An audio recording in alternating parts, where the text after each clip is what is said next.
हमारे YouTube channel ग्रह गोचर में आपका स्वागत है।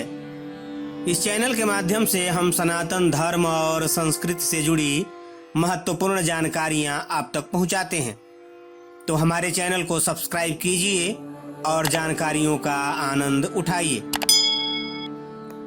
1 जून दिन सोमवार को गंगा दशहरा का पावन पर्व है। ज्येष्ठ शुक्ल दशमी को ही पतित पावनी मां गंगा का धरती पर अवतरण हुआ था, जिसके उपलक्ष्य में ये पर्व मनाया जाता है। पिछले वीडियो में हमने गंगा दशहरा की पूजा विधि और उसका फल विस्तार पूर्वक बताया था। आज हम बताएंगे धरती पर गंगा अवतरण की पूरी कथा। ऐसी कौन सी परिस्थिति उत्पन्न हुई कि मां गंगा को धरती पर आना पड़ा, और वो कौन महापुरुष थे जिन्होंने गंगा को धरती पर लाकर मृत्यु लोक में रहने वाले सभी प्राणियों का कल्याण किया। प्रसिद्ध इक्ष्वाकु वंश में सगर नाम के एक महान प्रतापी राजा हुए। महाराज सगर के 60,000 पुत्र थे। एक बार महाराज ने अश्वमेध यज्ञ किया और यज्ञ के घोड़े को छोड़ दिया। महाराज सगर के 60,000 पुत्र घोड़े की रक्षा के लिए साथ साथ चल रहे थे। घोड़ा दिग दिगांतर भ्रमण करता रहा, लेकिन किसी भी राज्य के राजा ने उसे पकड़ने का साहस नहीं किया। जिसके बाद राजा सगर के प्रताप से भयभीत देवराज इंद्र ने अपनी शक्ति से माया की रचना की। जंगल में सुंदर सुंदर अप्सराएं नृत्य करने लगी। सगर के सभी पुत्र इंद्र की इस माया में खो गए और उन्हें यज्ञ के घोड़े का ध्यान नहीं रहा। तभी इंद्र ने घोड़ा चुरा लिया और उसे ले जाकर कपिल मुनि के आश्रम में बांध दिया। उस समय कपिल मुनि ध्यान में लीन थे, इसलिए उन्हें इस बात का पता नहीं चला। इधर जब माया खत्म हुई तो सगर के पुत्रों को घोड़े का ध्यान आया। उन्होंने पूरा पृथ्वी लोक छान मारा, लेकिन उसका पता न लग सका। वे पृथ्वी को खोदकर पाताल लोक तक पहुंच गए, जहां अपने आश्रम में कपिल मुनि तपस्या कर रहे थे और वहीं पर वह घोड़ा बंधा हुआ था। सगर के पुत्रों ने यह समझकर कि घोड़े को कपिल मुनि ही चुरा लाए हैं, कपिल मुनि को अपशब्द सुनाना शुरू कर दिया। अपने निरादर से कुपित होकर कपिल मुनि ने राजा सगर के 60,000 पुत्रों को अपने क्रोधाग्नि से भस्म कर दिया।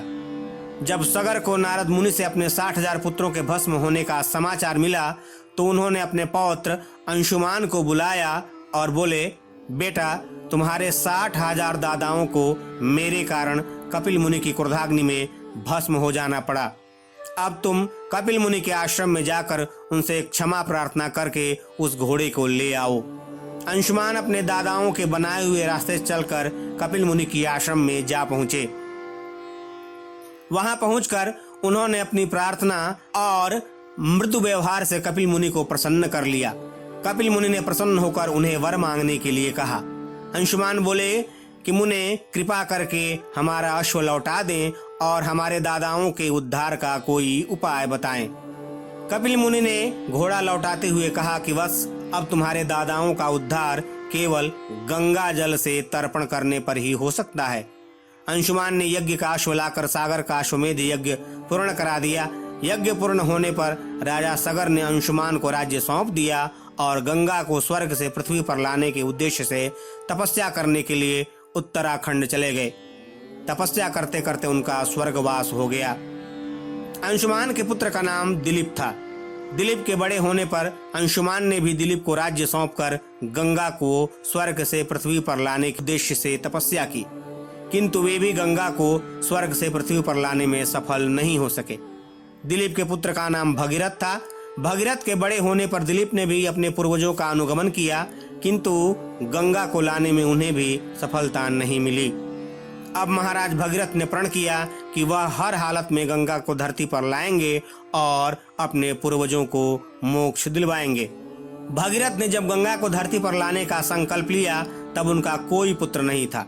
इसलिए उन्होंने राजपाट अपने मंत्रियों को सौंपा और गोकर्ण तीर्थ में जाकर घोर तपस्या में लीन हो गए। तब स्वयं ब्रह्मा उनको वर देने के लिए आए, तो उन्होंने 2 वर मांगे। पहला पितरों की मुक्ति के लिए गंगा जल और दूसरा कुल को आगे बढ़ाने वाला पुत्र। ब्रह्मा ने उनको दोनों वर दिए, किंतु उन्होंने कहा कि गंगा का वेग इतना अधिक है कि पृथ्वी उसे संभाल नहीं पाएगी। इसलिए हे भगीरथ, गंगा के धरती पर अवतरण के लिए तुमको महादेव से सहायता मांगनी होगी। महादेव को प्रसन्न करने के लिए भगीरथ ने पैर के अंगूठों पर खड़े होकर 1 वर्ष तक कठोर तपस्या की। बुत भावन ने प्रसन्न होकर भगीरथ को वरदान दिया और गंगा को अपनी जटाओं में धारण कर लिया। लेकिन गंगा को अपने वेग पर बड़ा अभिमान था।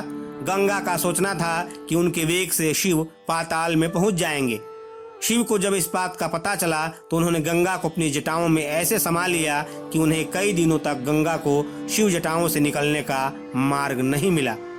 भगीरथ ने फिर भगवान शिव की तपस्या की। तब भोलेनाथ ने प्रसन्न होकर गंगा को बिंदुसर की ओर छोड़ा। गंगा यहाँ से 7 धाराओं में बंटकर प्रवाहित हुई। ह्लादिनी, पावनी और नलिनी पूर्व दिशा की ओर प्रवाहित हुई। सुचक्षु, सीता और महानदी सिंधु पश्चिम की ओर प्रवाहमान होने लगी। 7वीं धारा ने राजा भगीरथ का अनुसरण किया। राजा भगीरथ गंगा में स्नान करके पवित्र हुए और अपने दिव्य रथ पर चढ़कर चल दिए। गंगा उनके पीछे पीछे चलने लगी। रास्ते में जन्हू मुनि का आश्रम था। गंगा जल से जन्हू मुनि की यज्ञशाला बह गई। क्रोधित मुनि ने संपूर्ण गंगा जल पी लिया। चिंतित देवताओं ने जन्हू मुनि का पूजन किया और गंगा को उनकी पुत्री बताते हुए क्षमा याचना की। देवताओं की प्रार्थना पर जन्हू ने कानों के मार्ग से गंगा को बाहर निकाला। तभी से गंगा जन्हू सुता यानी जाह्नवी भी कहलाने लगी। इसके बाद भगीरथ के पीछे पीछे चलकर गंगा समुद्र तट तक पहुंच गई। यहाँ से भगीरथ गंगा को कपिल मुनि के आश्रम ले गए और अपने पितरों की भस्म को गंगा के स्पर्श से मोक्ष दिलवाया। इस पर प्रसन्न होकर ब्रह्मा ने वरदान दिया कि हे भगीरथ, जब तक समुद्र रहेगा तुम्हारे पितर देवतुल्य माने जाएंगे और गंगा तुम्हारी पुत्री कहलाकर भागीरथी नाम से विख्यात होंगी। साथ ही वह 3 धाराओं में प्रवाहित होंगी, इसलिए त्रिपथगा कहलाएंगी। इस तरह भगीरथ के कठोर तप से माँ गंगा का धरती पर अवतरण हुआ। हर हर गंगे।